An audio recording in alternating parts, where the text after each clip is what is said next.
Isaki Lacuesta, director de Los Condenados, largometraje de ficción en competición en la 57 edición del Festival de San Sebastián. Primera incursión en la ficción y primera incursión, por lo visto, con un texto escrito antes de empezar. Sí. Cuéntanos un poco cómo ha ido este proceso, que parece un poco violento, quizás, después de haber arrancado con total libertad, tanto de llegar a hacer la película con un guión y después de realizar la película con un guión que te impidiera el margen de acción que te impide las experiencias anteriores de documental. Sí, porque hasta ahora siempre había rodado películas sin guión, ¿no? Con la idea esta de que la creatividad estuviera muy abierta y que pudiéramos inventarnos cosas sobre la marcha, improvisar en el montaje, en el rodaje. Y en cambio esta vez, por el tipo de historia, nos parecía que lo mejor es que estuviera ¿Qué puede pasar si lo muy encuentran? escrita de antemano, ¿no? Eso no quiere decir que no haya habido muchos cambios. Por ejemplo, con los actores, cada noche antes de rodar trabajábamos los textos, trabajábamos las secuencias y muchas veces estaban escritos poco antes de empezar a rodar, ¿no? Pero siempre surgían de un pacto de escritura previo, ¿no? Y por otro lado, un poco geográficamente lejos. ¿Cómo llegó Sí. una historia, francamente, que yo creo que en nuestro pasado del Estado español tenemos varias historias muy similares a Los Condenados, por las que se podrían contar? En todas partes, ¿no? ¿Por qué ahí? ¿Por qué ahí? Porque surgió de forma muy natural. Porque en el año 2003 fuimos a hacer un viaje por Latinoamérica. Durante ese viaje conocimos toda una serie de historias, de gentes, de lugares que nos marcaron y nos dieron mucho que pensar. Y entonces a partir de aquí fue creciendo esta película, ¿no?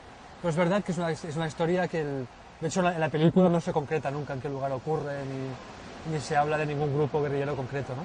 Nos Sí. gusta que sea una película que sea muy verosímil si uno piensa en grupos, en lugares concretos. O sea, sí funcionaría aplicada a ciertos lugares en ciertos momentos, pero en cambio me gustaba que tuviera este punto de apertura, ¿no? De que un espectador pueda imaginar esta historia en España, en Italia, en Argentina, en Colombia, en Perú, en Bosnia.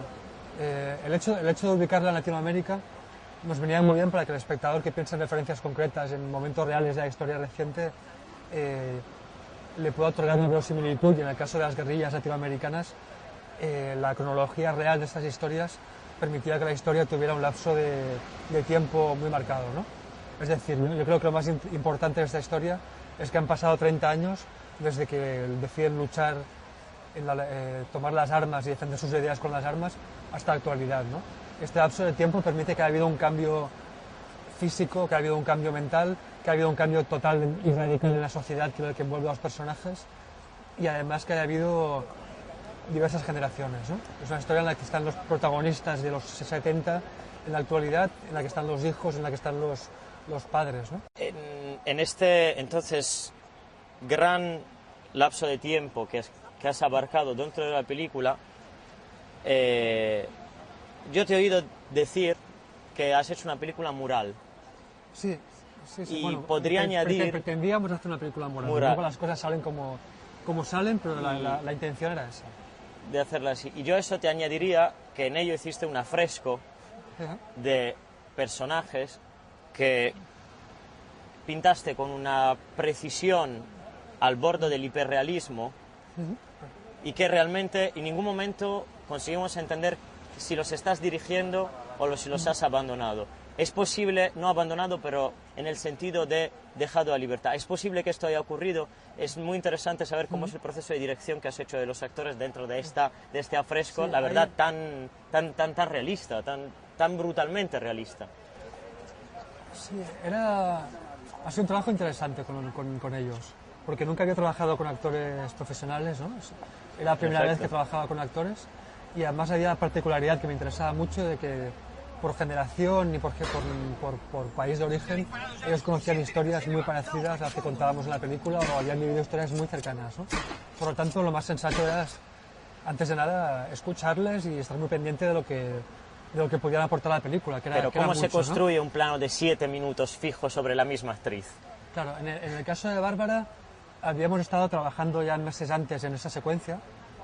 Claro, es un personaje clave, ¿no? Se habla de ella durante los 2 primeros actos. Es Godot, estamos esperando durante toda la película. Y claro, estos personajes son muy apetitosos porque se crea una expectativa Y eso es muy peligroso porque cuando aparece esta expectativa puede verse defraudada, ¿no? Sobre todo si les arriesgas con 7 minutos de plano. Sí, sí. Es una secuencia que yo sobre el guión imaginaba que el interlocutor, el Martín, quedara fuera de cuadro y pensaba que esta conversación la acabaría montando con cortes, que la montaría con jump cuts. Y sin embargo, cuando rodamos la secuencia,